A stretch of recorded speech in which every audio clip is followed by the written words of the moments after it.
О Аллахым, мен өзіңе келдім. Райымыңа мұқтажмын, мейіріміңе мұқтажмын. Жан дүйнөм чөгүп, дүйнөнүн караңгылыгына батып, өзүңөн арулукту тилеп келдим. Жаратканым, күнөөмдү кечир, дуамды кабыл кыл. Жан дүйнөмдү нурга бөлө.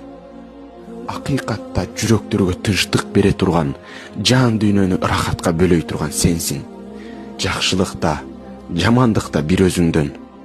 Жаратканым, сен мээримдүүсүң, сен кечиримдүүсүң, сен баарын кечиресиң. Мени кечир.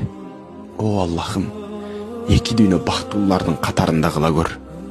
О жаратканым, эки дүйнөдө бактылуулардын катарында кыла көр.